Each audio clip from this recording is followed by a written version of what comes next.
Here in France, because the political landscape changed this week after the appeal court judges upheld the guilty verdict against Marine Le Pen for misappropriating European Parliament funds, but reduced the 5-year ban on her standing for public office to 15 months. Time already served, said the Paris court, with Marine Le Pen, well, now the presidential hopeful for the single most popular party in France right now, the far-right National Rally.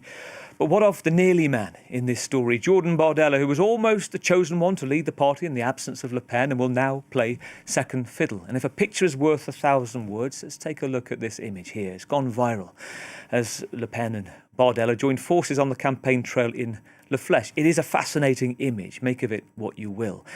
We can look at the rise and pause of Jordan Bardella, the return of Le Pen in more detail, what it means for the party, what it means for France, with Catherine Porter, international correspondent for the New York Times, based in Paris. Good evening, Catherine. Great to talk to you tonight. Hi, thanks for having me.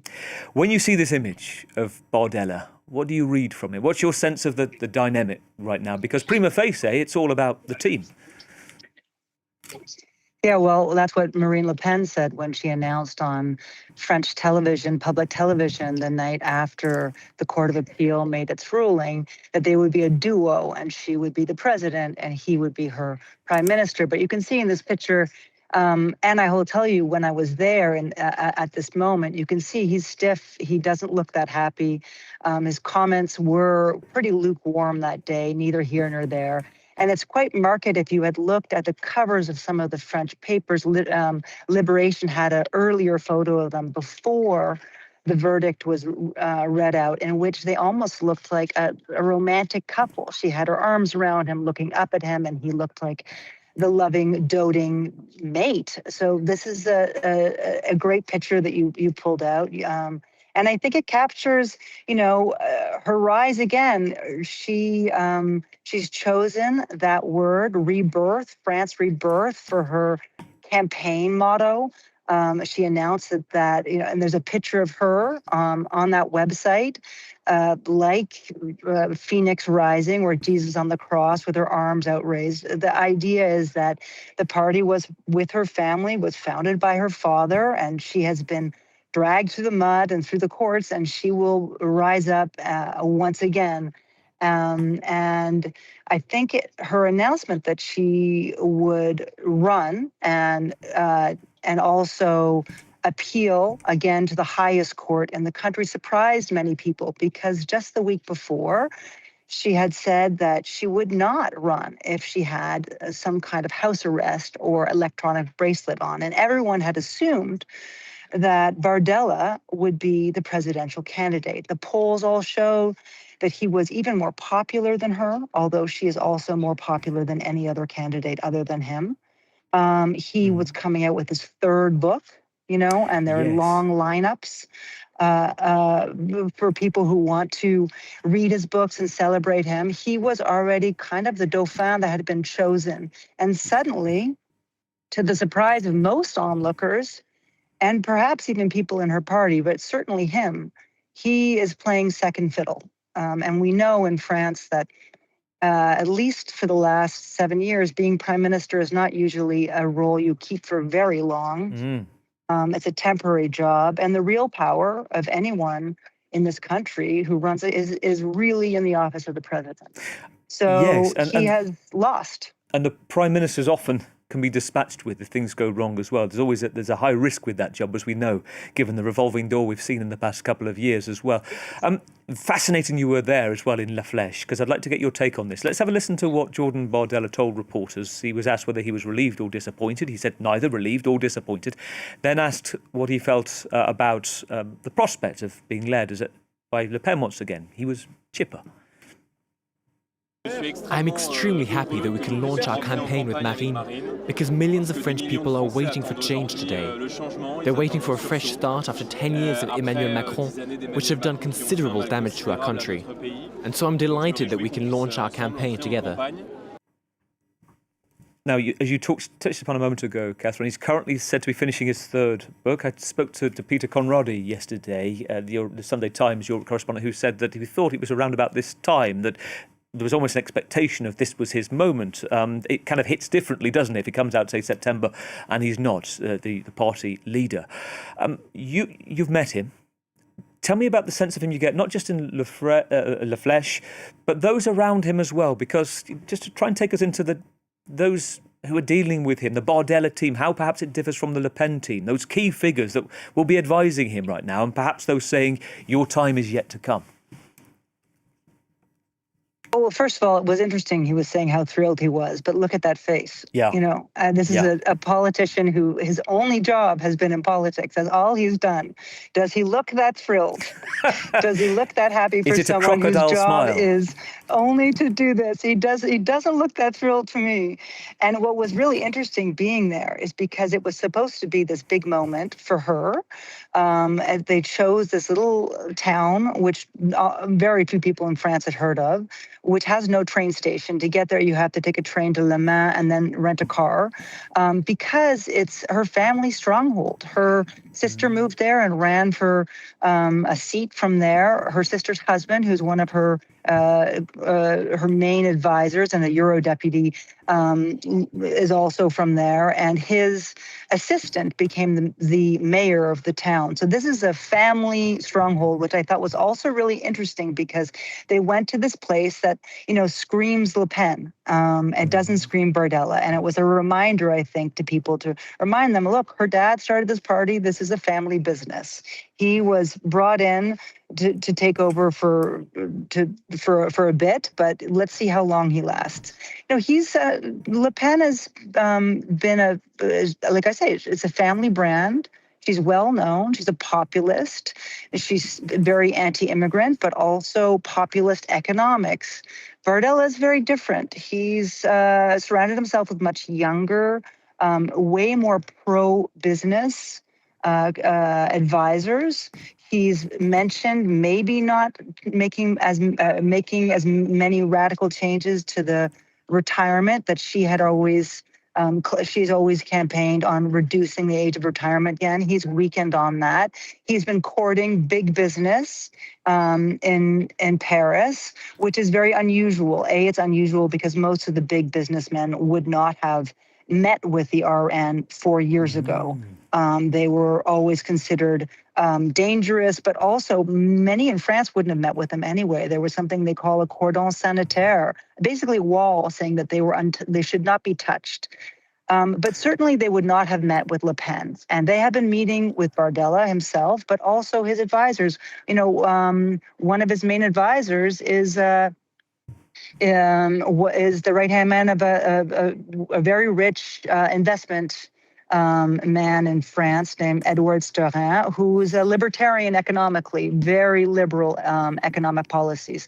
So you can see he is trying to tilt the party a little bit more conservative in the American sense of a conservative party, as opposed to a populist party, which is much more socialist when it comes to economics. That's a very, very interesting point, and on both issues actually. First of all, in Sarthe, in this area, La Flèche, there was huge crowds. There was some kind of local social media commentary that it was the popularity of something called the roulette de la Sarthe, which is like a slow cooked pork dish in the market, that was flying off the shelves. But no, it's because these two chose this place. And we go back to the local elections earlier this year, back in March, and that was the victory after decades of socialist rule there as well. So you have family connections, but as you say, it presents itself rather nicely towards Marine Le Pen. And yet, yes, there were lots and lots of supporters there for them, but there were pots and pans being banged. I know you saw as well, with those making it clear that they didn't want somebody convicted to be running for office. You also talked about the divergence. It was very clear. I just to say it was very clear that this campaign, even though the polls show that it's RNs to lose because they're so far ahead, it's going to be a messy race, and we could see it on that morning that was supposed to be this kind of very important, significant, symbolic morning of her walking through a market and being greeted by adoring fans. Mm-hmm. And instead, she couldn't actually stroll through the market. She was stopped because there were so many protesters who were whistling, screaming, chanting, Marine in prison, yelling that they wanted money back, and that she should be ashamed to be there. And there were so many of them that literally she couldn't continue with her stroll that was supposed to be this triumphant beginning of her campaign. So it was clear, I think it became very clear how divided the country is. but also how messy this campaign will be, and how, even though the polls might have her in the lead, it will be a real fight this year. Yes, because as we know from it'll be fourth time lucky, as we know from previous occasions where the first round, if the far right win, then other parties then coalesce around the opponent. And previously, it's got closer and closer, but it's always been, as we saw with President Macron, a different figure that leads. When it comes to the slight divergence of policies, that is fascinating as well, because we're dealing with, Le Pen talking about reducing the retirement age. We're talking about a deficit in France of more than 5% right now. So the suggestion that, just from listening to Catherine, is that actually Bardella was putting out more of a business package, perhaps for France. I mean, certainly it's far too early to know. The other thing is, Le Pen, is a known quantity here. She has been in politics for a long, long time.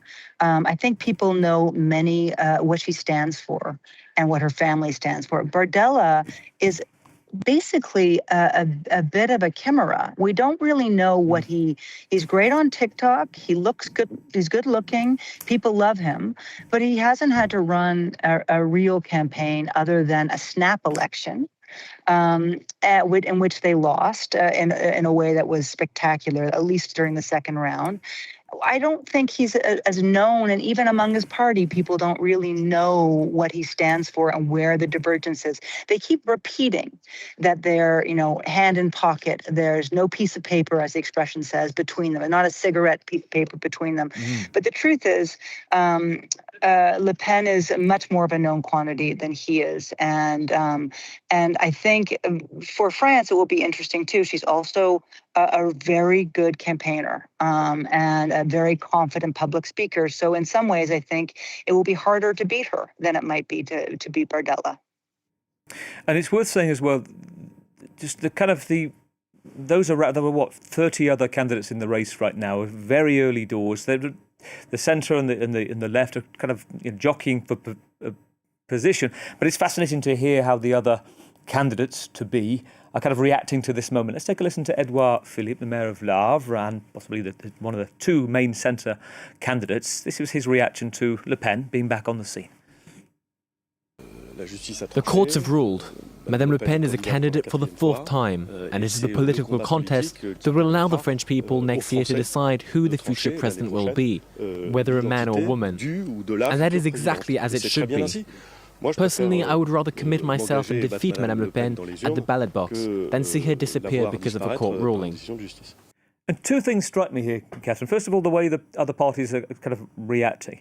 And secondly, I was speaking recently to Victor Mallet, the author of Far Right France, and at one point he was making, and tell me if this echoes with you, is the extent of detoxification of the party, de-devilizing the party over the years, that there used to be a fact that people wouldn't come out straight and say, I support the far right. But now, whether it's in the town halls or meetings or in public, in the bars, people are quite, this is my position, we support the far right. That it completely changed.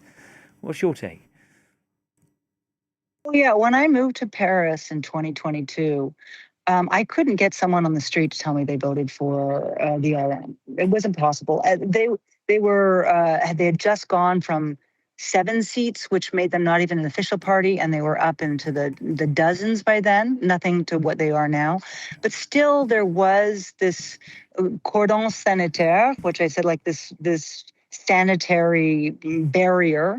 I remember reporting on how there's a parliamentary soccer game, and none of the other parties wanted to play if the RN were going to play.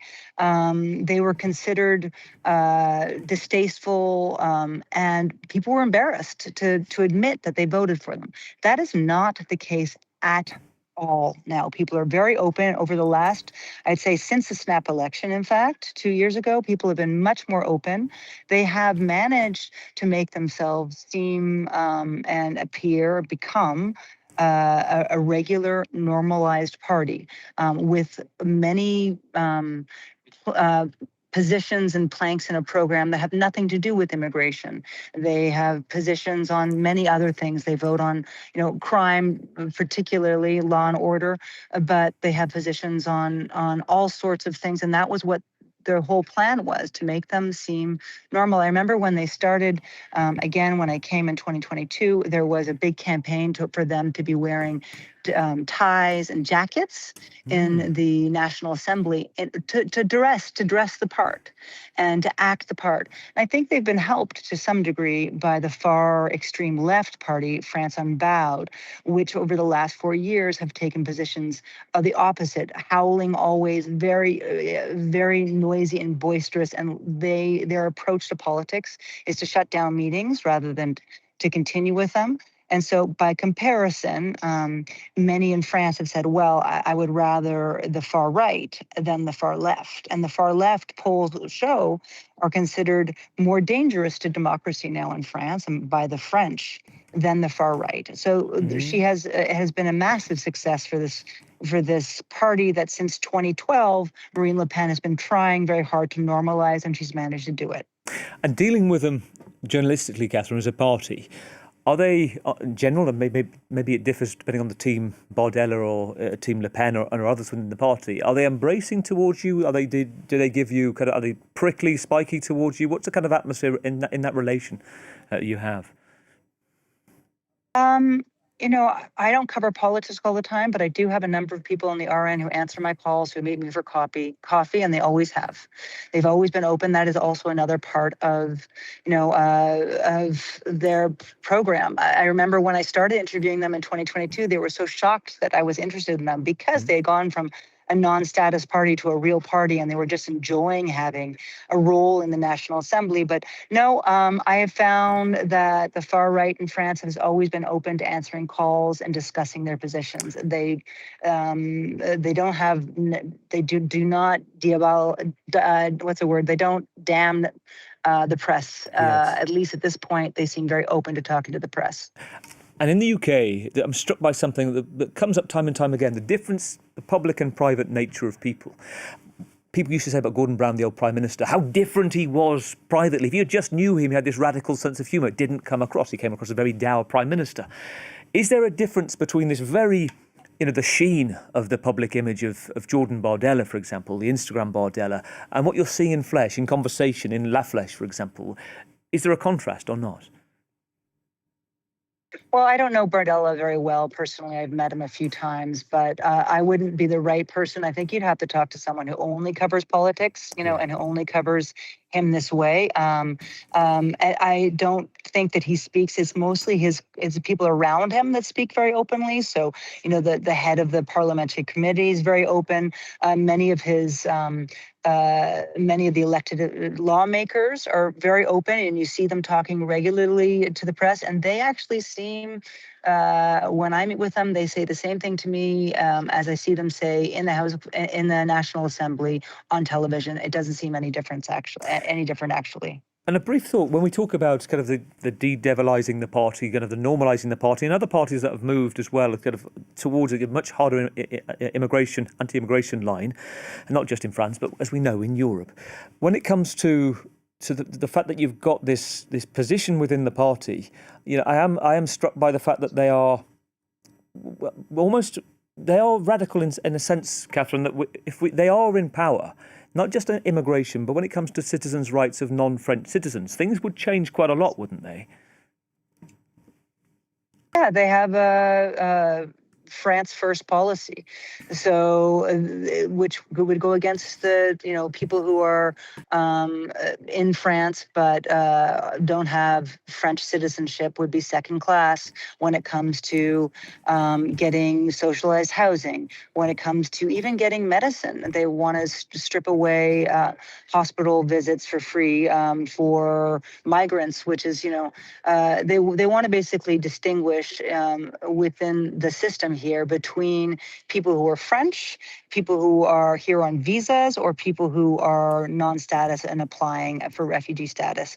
So, when you speak to constitutional lawyers, they will tell you that goes against the Constitution. They have spoken about doing a referendum on that and changing. It would be a radical change, but they have shifted the water. We've had Macron's ministers of interior over the last 2 years have all been quite right-wing. They have been introducing more measures that are anti-migrant, and I think that they have managed to change the public dialogue, and the accepted positions of many people have shifted to the right because of the popularity of the RN. Great to talk to you, Catherine. Really good. Thank you for your time today. Thank you, Catherine Porter. Thanks for having me. Good to Take talk. care. Bye-bye. International correspondent at the New York Times, based here in Paris.